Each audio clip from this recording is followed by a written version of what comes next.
الأميون لا يعلمون الكتاب إلا أماني وإن هم إلا يظنون۔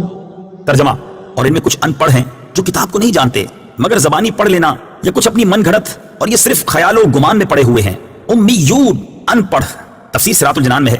یہاں سے یہودیوں کے دوسرے گروہ کا تذکرہ ہے۔ فرمایا گیا کہ اب یہودیوں کے دوسرے گروہ کی سنیے کہ ان میں کچھ ان پڑھ ہیں جو کتاب یعنی تورات کو خود تو نہیں جانتے بلکہ اپنے مفاد پرست سرداروں کے بیانات پر ہی الٹے سیدھے خیال و گمان میں پڑے ہوئے ہیں کہ ان کی تو بخشش ہو ہی جائے گی، یہ انہی من گھڑت خیالات میں خوش ہیں۔ فويل للذين يكتبون الكتاب بأيديهم ثم يقولون هذا من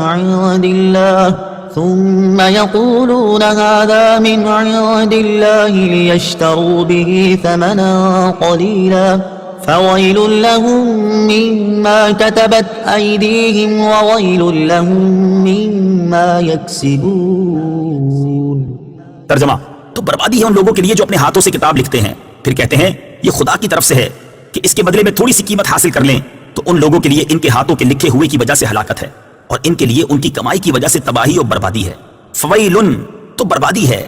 تفسیر صراط الجنان میں ہے جب سرکار دو جہاں صلی اللہ تعالی علیہ وآلہ وسلم مدینہ طیبہ تشریف فرما ہوئے تو علماء توریت اور سرداران یہود کو کبھی اندیشہ ہو گیا کہ ان کی روزی جاتی رہے گی اور سرداری مٹ جائے گی، کیونکہ توریت میں حضور پرنور صلی اللہ تعالی علیہ وآلہ وسلم کا حلیہ اور اوصاف مذکور ہیں۔ جب لوگ حضور اقدس صلی اللہ تعالی علیہ وآلہ وسلم کو اس کے مطابق پائیں گے تو فوراً ایمان لے آئیں گے اور اپنے علماء اور سرداروں کو چھوڑ دیں گے۔ اس اندیشے سے انہوں نے توریت میں تحریف و تغییر کر ڈالی اور حلیہ شریف بدل دیا۔ مثلا توریت میں آپ علیہ الصلوۃ والسلام کے اوصاف یہ لکھے تھے کہ آپ علیہ الصلوۃ والسلام خوبصورت ہیں، بال خوبصورت، آنکھیں سرمگی، قد درمیانہ ہے۔ اس کو مٹا کر انہوں نے یہ بتایا کہ وہ بہت دراز قد ہیں، آنکھیں کنجی نیلی، بال الجھے ہوئے ہیں۔ یہی عوام کو سناتے، یہی کتاب الہی کا مضمون بتاتے اور سمجھتے کہ لوگ حضور اقدس صلی اللہ تعالی علیہ وآلہ وسلم کو اس کے خلاف پائیں گے تو آپ صلی اللہ تعالی علیہ وآلہ وسلم پر ایمان نہ لائیں گے بلکہ ہمارے گرویدہ رہیں گے اور ہماری کمائی میں فرق نہ آئے گا۔ اس پر فرمایا گیا کہ بربادی ہے ان لوگوں کے لیے جو اپنے ہاتھوں سے تورات میں من گھڑت باتیں لکھتے ہیں اور پھر کہتے ہیں کہ یہ بھی خدا عز و جل کی طرف سے ہے، اور یہ اللہ تعالیٰ کی کتاب میں تحریف صرف اس لیے کرتے ہیں کہ اس کے بدلے میں تھوڑی سی قیمت حاصل کر لیں، تو ان لوگوں کے لیے